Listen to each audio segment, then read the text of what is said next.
My wife forced a postnup on me after mocking my income. She knew nothing about my $500 million inheritance. It started in our bedroom, not a courtroom. Regina's satisfaction still fresh from her healthcare networking gala where she'd casually mentioned my teacher's salary to her colleagues. The air turned cold when she reminded me, with devastating clarity, that I knew my place in our household hierarchy. I felt the weight in her words, the silence after them louder than any argument we'd ever had. What she couldn't see was the sealed inheritance letter I'd never mentioned, waiting for one specific condition to be proven true. When that truth finally surfaced, her postnup wouldn't protect anyone. It would become evidence, and she'd realize too late who actually controlled our future. Before we continue with Thaddeus's story, hit like and subscribe for more dramatic tales. Tell me in the comments, are you watching from USA, France, Nigeria, or maybe Ghana? Now let's see how Regina's plan backfires. The bedroom felt smaller tonight, thick with the lingering energy from Regina's healthcare administration gala. She was still glowing from the evening's success, her black dress draped over the chair like a victory flag.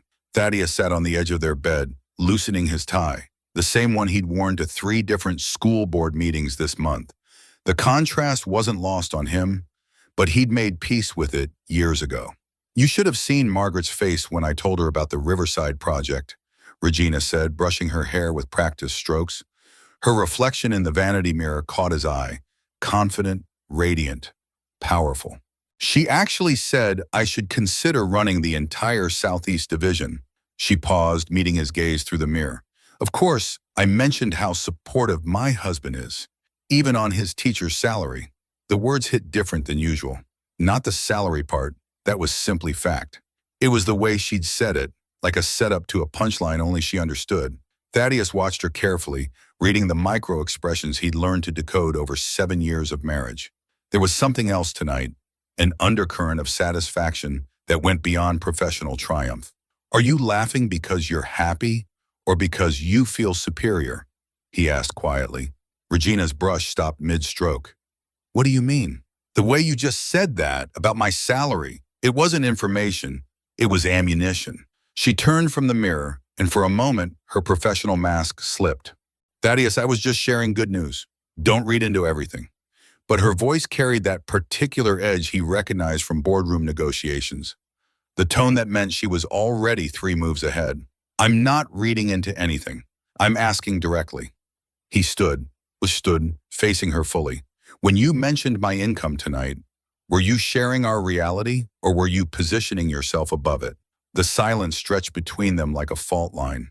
Outside, the neighbor's sprinkler system kicked on, a familiar sound that usually meant bedtime, comfort, home. Tonight, it felt like a countdown. I just told the truth, Regina finally said, but her hands betrayed her, smoothing invisible wrinkles from her dress. You're a high school history teacher. I run a healthcare division. Those are facts, not judgments. Don't call it a joke if it only hurts one person. She laughed, but it wasn't the warm sound he'd fallen in love with. Hurt? Thaddeus, you're being dramatic. I support this family financially. That's not an insult, it's reality. Reality. He repeated the word slowly, tasting its weight. And what exactly is my position in this reality? Regina's phone buzzed on the nightstand. She glanced at it, then back at him, and something shifted in her expression. A calculation, a decision made. You know where you stand as a teacher, she said softly, but unmistakably clear. The words landed like ice water. Not just the dismissal, but the casual certainty with which she delivered it, as if his place in their marriage hierarchy was as established and unchangeable as the mortgage payment. Thaddeus nodded slowly, understanding flooding through him with painful clarity. This wasn't about tonight's gala or even about money. This was about power, and apparently they'd been playing a game where only one of them knew the rules. Regina picked up her phone, her fingers already moving across the screen. The blue light illuminated her face as she typed quickly, efficiently. Handle the paperwork tomorrow, she murmured to herself, but loud enough for him to hear. Morning coffee had never tasted this bitter. Thaddeus sat at their small kitchen table, grading essays on the American Revolution, while Regina moved through her routine with military precision. Her power suit was already pressed and waiting, her briefcase packed with the efficiency of someone who controlled million-dollar budgets. The contrast between her corporate armor and his stack of student papers felt more pronounced than usual. I scheduled us with Morrison and Associates this afternoon, she announced, not looking up from her phone. 2:30, I already confirmed with the notary. Thaddeus's pen stopped moving. Scheduled us for what? The Postnup. I told you we needed to handle this. Her tone carried the same casual authority she used with her hospital administrators. Polite but non-negotiable. It's just paperwork to protect what I've built. The phrase hung in the air. What she'd built. Not what they'd built together, not their shared life, but her personal empire that apparently needed fortification. Thaddeus set down his pen carefully, the way he did when a student was about to cross a line they didn't understand. Regina, I haven't agreed to sign anything. I haven't even seen what you're proposing. She finally looked at him, her expression shifting to that patient look she reserved for particularly slow colleagues. It's standard protection, Thaddeus. Nothing complicated. Just ensures that if something happens, my assets stay secure. Your assets. He repeated the word slowly. And what about cooling off periods? Legal review? My right to have my own attorney examine whatever document you've prepared? Something flickered across her face, surprise perhaps, that he knew these terms. What's there to review? You teach high school history. I run healthcare operations worth millions. This just acknowledges reality. The dismissal was surgical in its precision. Clean, efficient, designed to end discussion rather than encourage it. But Thaddeus had spent 15 years teaching teenagers to think critically, to question authority, to recognize when someone was trying to rush them into decisions. If it's fair, it can survive daylight, he said quietly. Regina's phone buzzed. She glanced at it, then back at him, and he caught something in her expression, a flicker of irritation that her timeline was being questioned. What are you afraid of exactly? That people will discover you have opinions about teacher salary negotiations? The dig was precise, calculated. But as she spoke, her posture shifted slightly, and Thaddeus recognized the tell from their early dating days. Regina was improvising now, working around an obstacle she hadn't anticipated. How long have you been working on this? He asked. The question caught her mid-sip of her coffee. For just a moment, her corporate composure cracked. Working on what? The Postnup, the document you're so eager for me to sign this afternoon. How long has it been ready? Regina set down her cup with deliberate care. I've been considering it for months, obviously. Any responsible person in my position would. Considering it or drafting it. The silence stretched too long. Outside, their neighbor started his car, the same suburban ritual that usually marked the beginning of another ordinary day. But this morning felt like the end of something else entirely. The draft has been ready since spring, she admitted finally. I was waiting for the right time. The right time. Not his readiness, not mutual agreement, not even discussion, just her strategic timing. Thaddeus pulled out his phone and scrolled to his attorney's number. Review today? No exceptions, he typed, then looked up at his wife. I'll see you at Morrison and Associates. With my lawyer. The law office of Margaret Whitmore smelled like leather-bound precedent and careful decisions. Thaddeus sat across from the attorney who'd handled his father's estate 3 years ago, a woman whose reputation for protecting educators had made her his first call. The Postnup draft lay between them like evidence in a trial that hadn't started yet. This is sophisticated work, Margaret said, adjusting her reading glasses. Whoever drafted this knows exactly what they're doing. She flipped to the third page, her finger tracing a particular clause. See this language about future assets? It's not just protecting what exists now. It's claiming rights to anything that might materialize later. Thaddeus leaned forward, studying the precise legal terminology that Regina had dismissed as standard protection. The words seemed to shift meaning as he read them, revealing layers of implication he hadn't initially caught. What does that mean in practical terms? It means if you suddenly inherited money, won a lottery, or even received a significant gift, this agreement would classify it as separate property, with her having first claim to determine its use. Margaret's tone carried the neutral precision of someone delivering a medical diagnosis. There's also this section about financial decision-making authority. In marriages where one spouse significantly out-earns the other, these clauses can effectively transfer all financial autonomy to the higher earner. The room felt smaller suddenly. Thaddeus had signed dozens of school contracts over the years, had negotiated union agreements, had even handled his father's estate paperwork. But this document operated on a different level entirely. Not just legal protection, but systematic control wrapped in protective language. Can I modify this? Absolutely. In fact, I'd recommend it. Margaret pulled out a yellow legal pad. We can add disclosure requirements. She'd have to reveal all assets, debts, and income sources before you sign. We can include a clause protecting any future inheritance you might receive. And most importantly, we can establish that this agreement was entered into voluntarily, without coercion or time pressure. As she spoke, Margaret began drafting amendments in her precise handwriting. Each addition seemed to restore something Thaddeus hadn't realized he was giving up: the right to independent legal counsel, the right to full financial disclosure, the right to refuse to sign under pressure. There's something else, Margaret said, looking up from her notes. The wording Regina chose for future assets, it's unusually specific, almost like she's anticipating something particular. Before Thaddeus could respond, his phone rang. Unknown number. But the area code looked familiar. He almost declined, then reconsidered. Noble? This is David Harrison from Blackstone Trust Management. We represent your family trust. The words hit like cold water. Thaddeus felt Margaret's eyes on him as he processed what he'd just heard. Family trust. The phrase echoed in his memory, something his grandmother had mentioned years ago, something about when the time comes. I'm sorry, could you repeat that?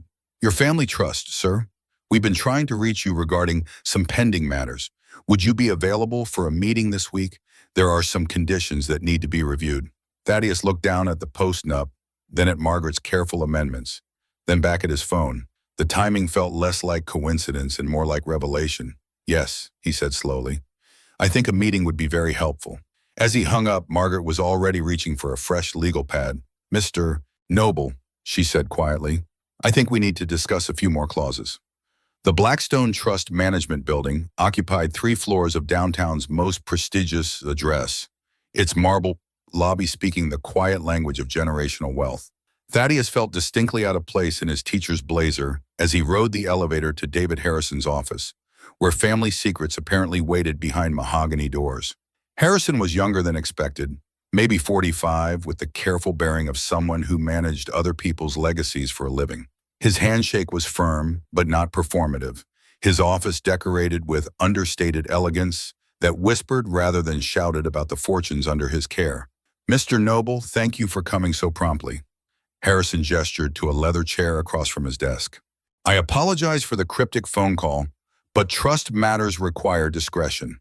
He opened a thick file folder, revealing documents that looked far more substantial than anything Thaddeus had expected. Your great-uncle Theodore established this trust 32 years ago. You're listed as the primary beneficiary. The words seemed to echo in the quiet office. Thaddeus had vague memories of Uncle Theodore, a man who'd appeared at family gatherings maybe 3 times in his childhood, always impeccably dressed, always slightly apart from the rest of their middle-class relatives. I didn't know he had significant assets. $500 million, Harrison said quietly, plus accumulated interest and careful investments over 3 decades. The number hung in the air like smoke, too large to properly comprehend. Thaddeus felt his understanding of reality shift, the way it might during an earthquake when familiar objects suddenly reveal their instability. Why wasn't I told? Harrison pulled out a sealed envelope, cream-colored and heavy.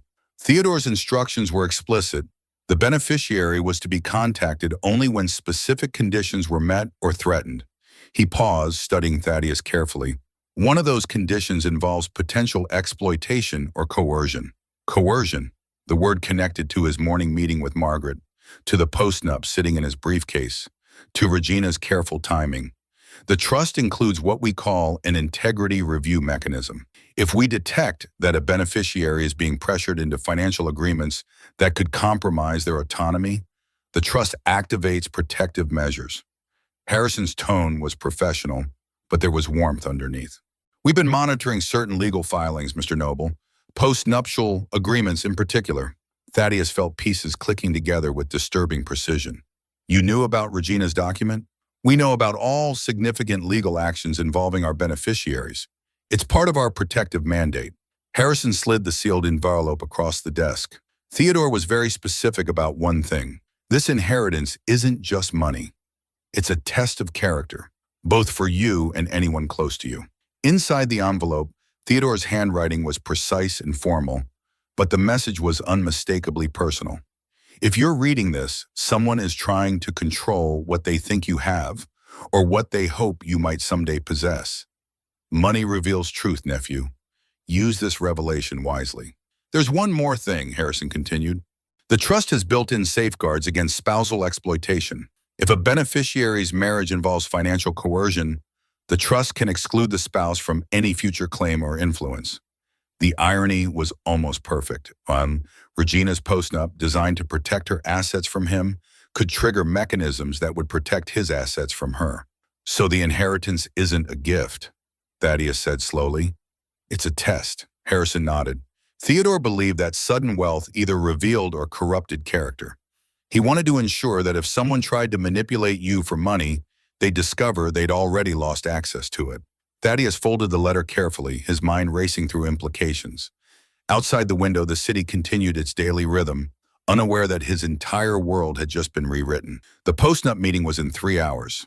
Regina was expecting compliance, expecting his signature on her terms. Mr. Harrison, he said quietly, I think I need to understand exactly how these protective measures work. The house felt different when Thaddeus returned that evening, like stepping into a stage set where someone had rearranged the props. Regina was waiting in the living room, her usual post-work efficiency replaced by something softer, more deliberate. She'd changed from her power suit into the blue dress he had complimented on their anniversary, a choice that felt less like comfort and more like strategy. How was your day? She asked, rising to greet him with a warmth that had been absent that morning. Her smile was perfectly calibrated, the kind she used during budget presentations when she needed unanimous approval. Productive, Thaddeus said carefully, setting down his briefcase. Inside it lay Margaret's amended postnup and Harrison's business card, 2 pieces of a puzzle Regina didn't know existed yet. I've been thinking about this morning. Regina moved closer, her voice carrying the soft contrition of someone who'd rehearsed the conversation. I was stressed about the Morrison meeting, and I think I came across as pushy. That wasn't fair to you. The apology felt genuine enough, but Thaddeus recognized the technique from his classroom. Students who suddenly became apologetic when they realized their grade depended on cooperation. What exactly are you apologizing for? For rushing you, for not explaining things better. Regina sat on the edge of the bed, her posture open and inviting.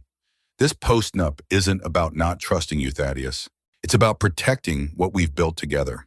There was that phrase again, what we've built, but delivered with different emphasis now, like she was trying to rewrite this morning's script.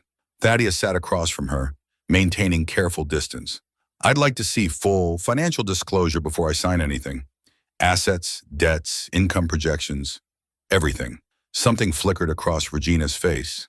Surprise, maybe irritation, quickly suppressed. Of course, but most of that information is in my work files. It'll take time to compile everything in a format you'd understand. The phrase landed with surgical precision. A format you'd understand. As if his education, his years of managing union negotiations and school budgets, somehow made him incapable of comprehending financial documents. I think I can handle it, he said quietly. Regina's smile brightened, but it didn't reach her eyes. You know what? Let's just focus on us tonight. Tomorrow we can sort through all the paperwork details.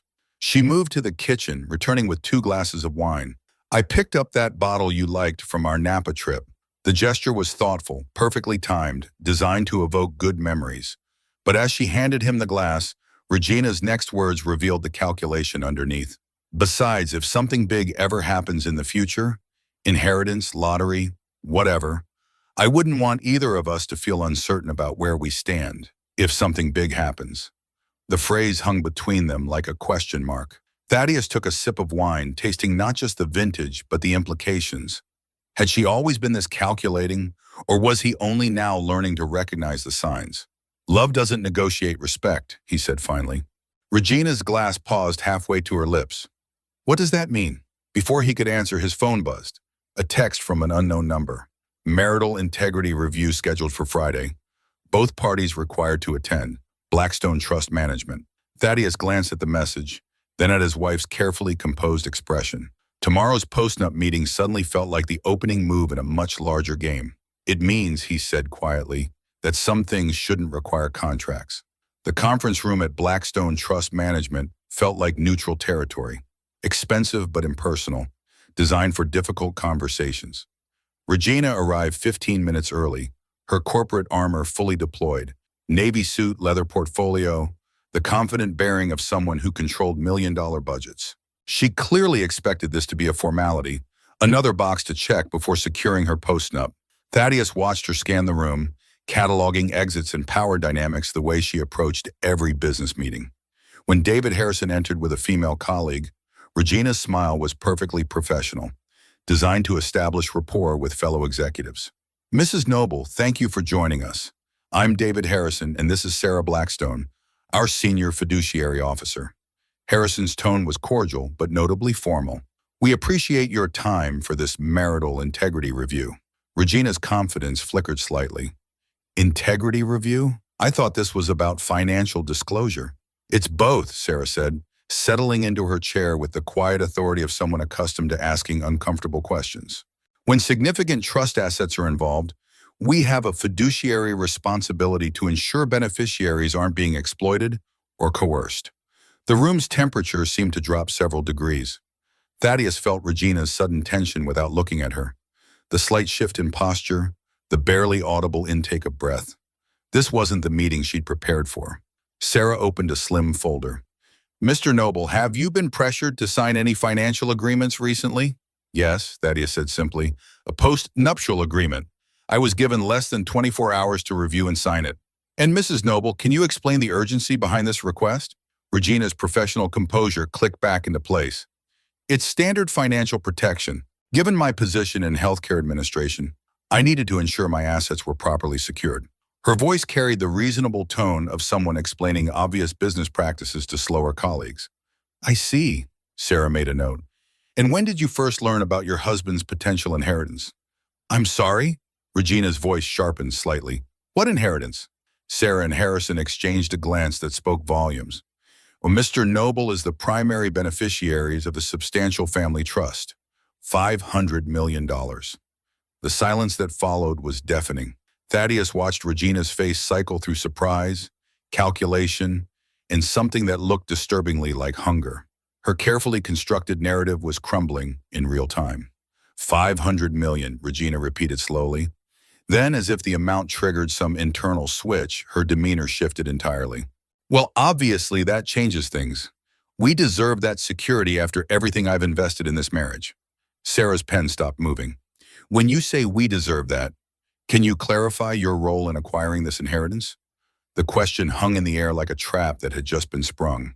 Regina opened her mouth, then closed it, apparently realizing that any answer would reveal either ignorance or entitlement.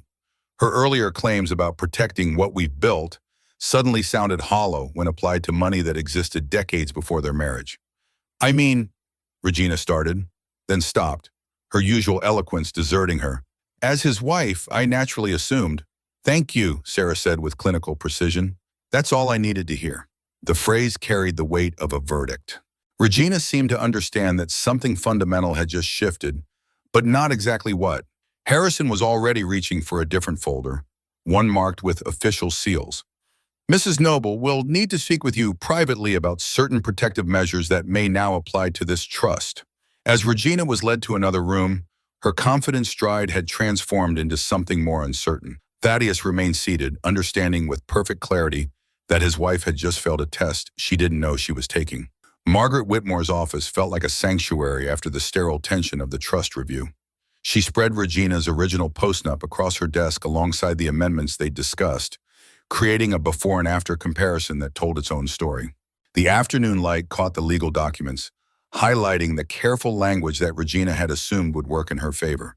This is fascinating, Margaret said, her tone carrying the dry appreciation of someone who'd witnessed legal irony before. Your wife's postnup includes a clause separating all future assets acquired during marriage. She clearly intended this to protect her earnings from any potential claims you might make. Thaddeus leaned forward, studying the specific language Regina had chosen. The wording was precise, almost surgical in its intent to create financial boundaries. And now? Now this same clause becomes your protection. Margaret's smile was sharp with professional satisfaction. Since the trust predates your marriage, but the inheritance is being released during your marriage. Her own language classifies it as separate property, belonging exclusively to you. The irony was perfect in its symmetry. Regina's attempt to shield her assets from his teacher's salary had inadvertently created a legal fortress around his inheritance. She can't access any of it? Not according to the document she drafted. Margaret flipped to the second page, pointing to a particularly detailed section. This clause doesn't punish her, per se. It simply excludes her. The very protection she wanted for her healthcare income now applies to your family trust. Thaddeus felt a strange sense of justice in the legal precision. Regina had crafted this agreement, assuming he brought nothing valuable to their marriage except compliance. Now her own words would determine the boundaries of their financial future. His phone buzzed with a text from Regina. "Emergency meeting, come home now." Margaret glanced at the message. "I assume she's discovered the implications?" "Apparently." Thaddeus stood, gathering the papers. "What happens if she wants to modify the postnup now?" "Too late. The trust review triggered protective measures. Any changes she proposes now will look like attempted manipulation after discovering the inheritance." Margaret's voice carried the satisfaction of someone watching careful planning pay off. "She's locked into the terms she originally demanded." 20 minutes later, Thaddeus found Regina pacing their living room like a corporate executive whose quarterly projections had just collapsed. Her earlier warmth had evaporated, replaced by the sharp-edged anger of someone who'd been outmaneuvered. "You knew," she said without preamble. "You knew about the money when you made me look like an idiot in that meeting. I found out yesterday, same day you ambushed me with the postnup." Regina's eyes flashed. "Ambushed? I was protecting our future. But now you're being selfish, keeping everything for yourself." The accusation revealed everything Thaddeus needed to know about Regina's priorities. Not anger about deception or broken trust, but frustration about missed opportunity. "You wanted certainty," he said quietly. "This is what certainty looks like." Regina's face cycled through emotions before settling on cold calculation. "We can revise the agreement. Make it fair for both of us." Thaddeus picked up his keys, understanding that this conversation would only spiral into darker territory. "You wrote the rules, Regina. Now you'll live with them." The call came during Thaddeus's lunch break while he was grading papers in the faculty lounge. Regina's mother's voice carried that particular tone of maternal authority, mixed with barely concealed urgency, that he'd learned to recognize over 7 years of marriage. "Thaddeus, honey, we need to talk. Can you come by the house after school?" By the time he arrived at the noble's suburban home, the full family council had assembled. Regina's parents, her sister Carmen, and her brother-in-law Marcus occupied the living room like a board of directors preparing for hostile negotiations. Regina sat slightly apart, her expression unreadable but her posture tense. "We're worried about you two," Regina's mother began, her voice carrying the warm concern of someone genuinely invested in their marriage. Regina explained about this legal situation, "And we think you might be making this more complicated than it needs to be." Thaddeus settled into the remaining chair, noting how the seating arrangement positioned him facing the entire family while Regina observed from the side. The staging felt deliberate, designed to create pressure through numbers and implied consensus. "Marriage is about partnership," Carmen added, her tone echoing the family's unified approach. "When good fortune comes to one spouse, it should benefit both. That's what couples do. They share." Marcus leaned forward with the earnest expression of someone delivering hard truths. "Look, man, I get it. Teacher salary, corporate income, that gap can mess with a guy's head. But Regina's not the enemy here. She's been carrying the financial load for years." The comment landed exactly as intended, designed to make Thaddeus feel small, defensive about his profession and his contribution to their marriage. It was the kind of subtle diminishment that Regina had perfected, now deployed by proxy through her family. "A real man doesn't let pride get in the way of his wife's security," Regina's father said, his voice carrying the weight of generational wisdom. "Sign the papers, son. Do the right thing." The pressure was expertly applied, emotional manipulation wrapped in family concern, designed to make resistance look like selfishness. Thaddeus recognized the technique from school board meetings where administrators tried to rush through unpopular decisions by questioning the motives of anyone who asked for more time. "I appreciate everyone's concern," Thaddeus said quietly, pulling out his phone. "But I think there's been some miscommunication about the situation." He opened his email and began typing, his thumbs moving with deliberate precision while the family watched with growing confusion. The message was brief, professional, and copied to Margaret Whitmore. Documenting today's family meeting, where I was requested to sign legal documents under collective pressure. Present, Regina's parents, sister Carmen, brother-in-law Marcus. Multiple statements made about real men and doing the right thing regarding financial agreements. The room fell silent as Thaddeus hit send. The casual confidence that had filled the space moments before evaporated, replaced by the sudden understanding that their pressure tactics had just been documented in writing.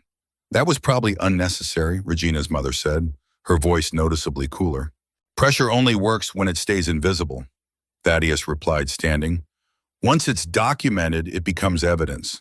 The family exchanged uncomfortable glances, finally understanding that their intervention had backfired spectacularly. What they'd intended as support for Regina had become legal proof of coercion. The house felt like a mausoleum after the family meeting. Regina had retreated to their bedroom immediately upon returning home, the confident corporate executive replaced by someone who seemed to be calculating losses she couldn't quite quantify yet. Thaddeus found her sitting on the edge of their bed, still in her work clothes, staring at her phone as if waiting for it to provide solutions to problems she was only beginning to understand. "We need to talk," she said without looking up. Her voice carried none of its usual authority, just the flat exhaustion of someone whose carefully constructed plans had suddenly become liabilities. Thaddeus sat in the chair by the window, maintaining distance that felt both physical and emotional. The space between them seemed to expand with each passing moment, filled with unspoken accusations and the weight of discovered truths. "The trust people called," Regina continued. "They explained the protective measures, how my postnup triggered something called spousal exclusion protocols." She finally looked at him, her expression mixing anger with something that looked disturbingly like fear. "They said any attempt to pressure you into financial agreements could result in permanent loss of access to the inheritance." The irony wasn't lost on either of them. Regina's attempt to secure her financial position had instead guaranteed her exclusion from the very wealth she'd been trying to protect herself against. "So now what?" Thaddeus asked quietly. "Now we figure out how to fix this." Regina's voice carried the desperate efficiency of someone trying to negotiate her way out of a corner. "We can present a united front, show them that this was all a misunderstanding, that we're a team." Her words revealed everything Thaddeus needed to know about her priorities. Not concern about their relationship or the trust she'd broken, but strategic thinking about how to regain access to money that had never been hers to claim. "Regina," he said slowly, "if you felt you were enduring me all this time, why did you stay?" The question seemed to catch her off guard. For a moment, her corporate mask slipped entirely, revealing something raw underneath. "Because I built my life around you," she said, the words carrying genuine emotion for the first time in days. "No," Thaddeus said, the realization hitting him with perfect clarity. "You built it over me." The distinction hung between them like a chasm. Regina opened her mouth to protest, then closed it, apparently unable to find words that wouldn't prove his point. Her silence was more revealing than any argument could have been. "I supported your career," she said finally, but the words sounded hollow even to her. "You managed it. You controlled it. You used my teacher's salary as a punchline at your networking events." Thaddeus stood, feeling the weight of 7 years of small humiliations and casual dismissals. "There's a difference between partnership and ownership, Regina." She stared at him as if seeing a stranger. "So what are you saying?" "I'm saying that I won't stay where I'm tolerated." His voice was quiet but final. "Then you're free." The words settled between them with the finality of a door closing. The law office of Coleman and Associates specialized in family dissolution, a euphemism that somehow made the end of marriages sound like a chemical process rather than the collapse of shared dreams. Thaddeus sat across from Regina in the neutral conference room, legal documents spread between them like the remnants of their 7-year partnership. Regina had arrived with a new strategy, her desperation barely concealed beneath a veneer of renewed cooperation. She dressed carefully, not the corporate power suit that had defined their recent conflicts, but the softer professional look from their early dating days, designed to evoke better memories. "This doesn't have to be adversarial," she said, her voice carrying the practiced warmth of someone trying to rebuild burned bridges. "We can work this out between us, avoid all the legal complications." Thomas Coleman, their mediating attorney, glanced between them with the weary expression of someone who'd witnessed this particular script countless times. Mrs. Noble, the trust's protective measures are already in effect. The parameters were established when the coercion concerns were documented. Regina's composure cracked slightly. But that was all a misunderstanding. I wasn't trying to coerce anyone. I was protecting our marriage. By demanding he sign a postnup within 24 hours? Coleman's tone remained neutral, but the facts spoke for themselves.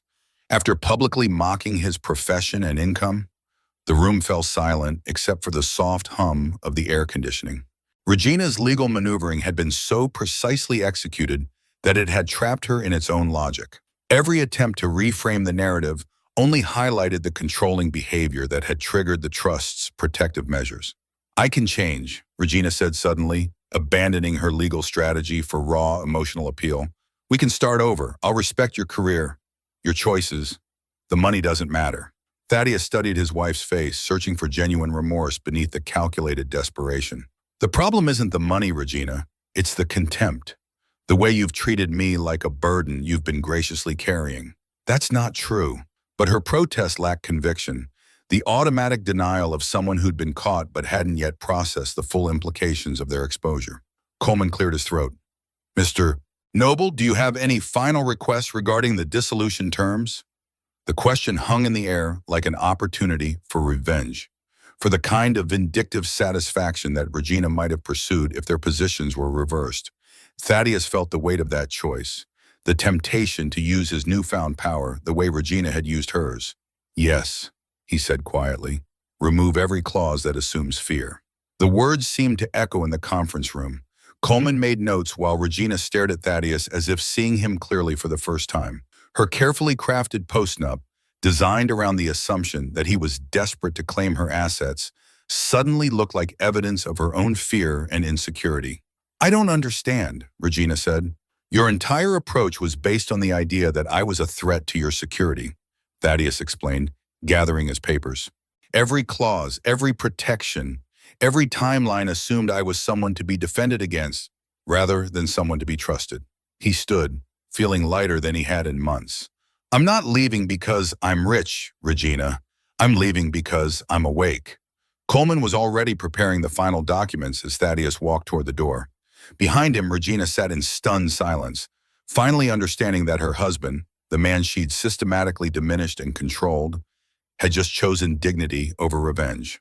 I won't live negotiated, Thaddeus said softly, and walked out into his new life. 3 weeks after the papers were signed, Regina discovered that divorce was only the beginning of her education and consequences. She sat in her corner office at the healthcare complex, staring at her phone after a conversation that had just redefined her understanding of friendship and loyalty. I thought you had leverage, Veronica had said with the casual cruelty of someone dispensing unwanted truth. When you first mentioned the Postnup idea, you made it sound like you were calling the shots. But now, the pause had been devastating. Now it looks like you never understood what game you were playing. Veronica Chen, her former colleague and supposed friend, had been one of the architects of Regina's aggressive legal strategy. Over martinis at their usual networking spot, Veronica had encouraged the Postnup, had praised Regina for protecting her assets from teacher sentiment, had even recommended the specific language about future earnings. But that was when Veronica believed Regina held all the cards. Now faced with the reality of a $500 million inheritance that Regina had no access to, Veronica's tone had shifted to the cool distance reserved for strategic miscalculations.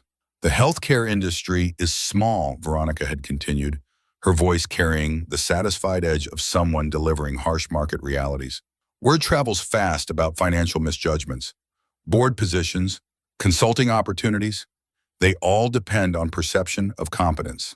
Regina had hung up understanding that her professional network, built carefully over 15 years, was already recalculating her value.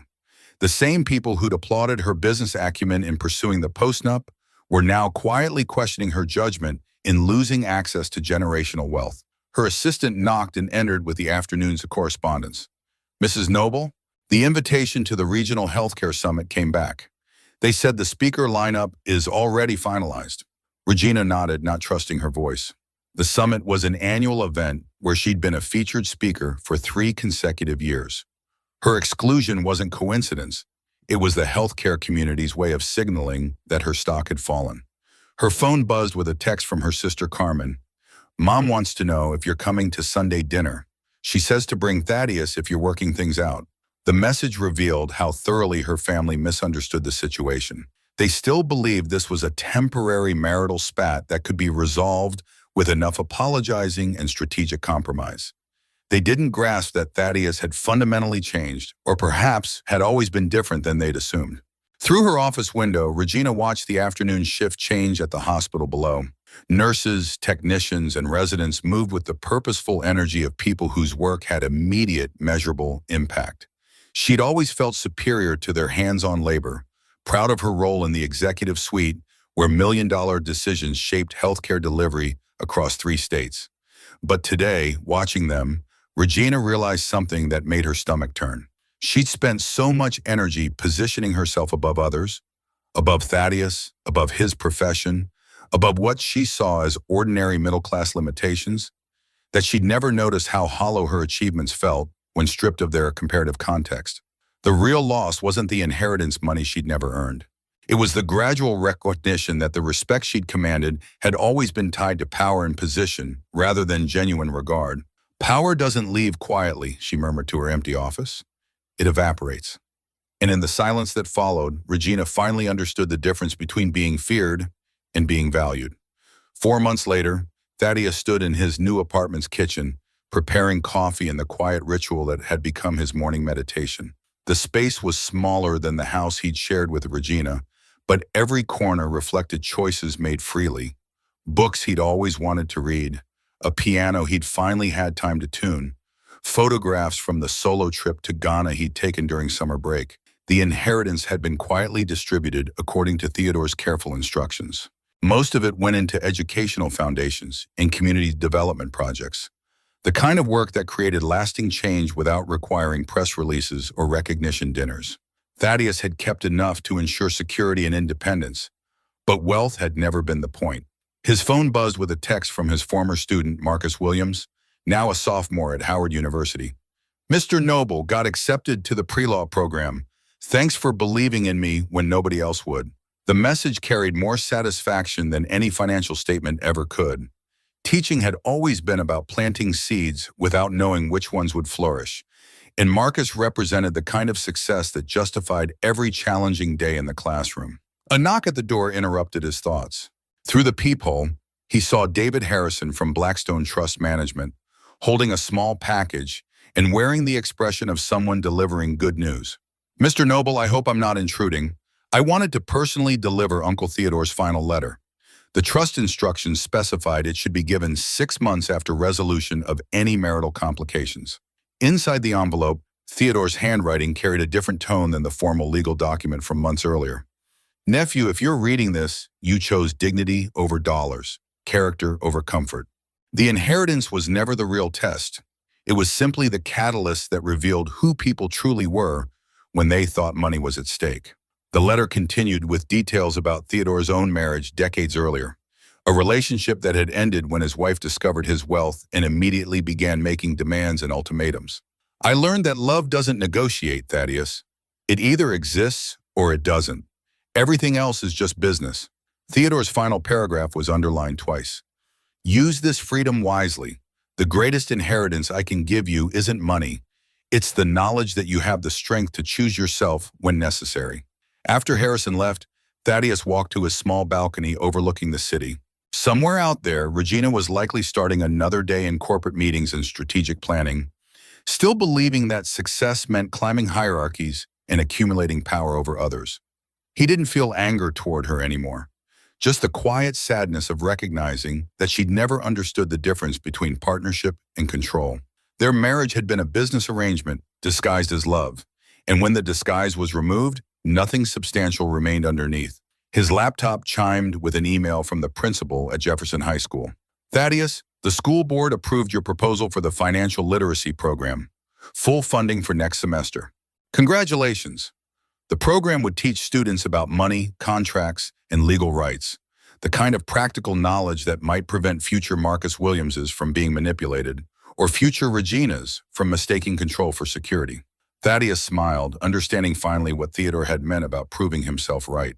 He hadn't won by destroying Regina or by flaunting wealth she couldn't touch. He'd won by discovering that his worth had never been tied to her recognition, her approval, or her definition of success. He didn't prove her wrong about him. He proved himself right about what mattered. And that, Theodore would have said, made all the difference. True respect can't be demanded through contracts or control. It must be earned through genuine partnership. When someone consistently diminishes your worth, choosing yourself isn't selfish. It's necessary. What would you do if faced with Thaddeus's choice? Hit like if this story resonated with you. Goodbye, everyone, and see you in the next video.